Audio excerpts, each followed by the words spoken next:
China aktifkan larangan paling gila abad ini dan industri dunia terancam kolaps dalam hitungan minggu. Gimana jadinya dunia modern yang semuanya serba otomatis, canggih, dan digital tiba-tiba terhenti gara-gara satu keputusan dari satu negara aja? Gimana kalau pabrik mobil di Jerman, Jepang, Amerika, sampai India mendadak berhenti produksi bukan karena krisis keuangan, bukan juga karena perang fisik, tapi cuma karena satu bahan kecil yang nggak bisa dikirim. Belum lama ini, China atau Tiongkok secara resmi mengaktifkan larangan ekspor yang bikin dunia industri megap-megap. Bukan cuma satu atau dua bahan, tapi seluruh kategori critical minerals, termasuk logam tanah jarang dan juga magnet canggih yang jadi jantungnya semua mesin modern, dari mobil listrik, drone militer, hingga satelit dan chip semikonduktor.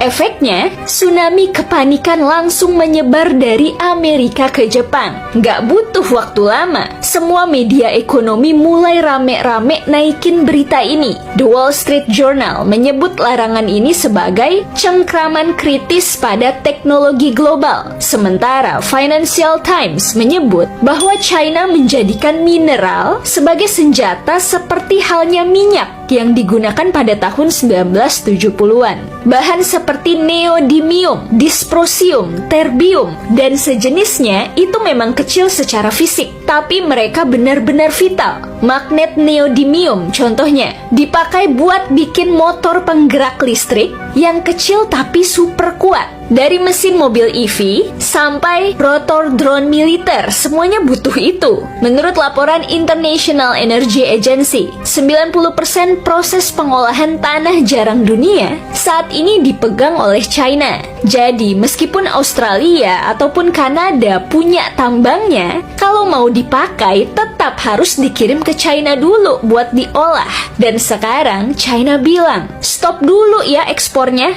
Nah, loh, Presiden Amerika saat ini, Donald Trump, awalnya pasang tarif 145% buat barang-barang dari China. Harapannya sih buat menaikkan daya saing produk dalam negeri Amerika dan membalikan pabrik-pabrik yang selama ini pada pindah ke luar negeri. Namun, belum lama ini, China juga membalas bukan hanya dengan tarif balik, tapi juga dengan memegang leher industri lewat mineral. Akhirnya, permainan berubah total. Salah satu pejabat Gedung Putih, Carol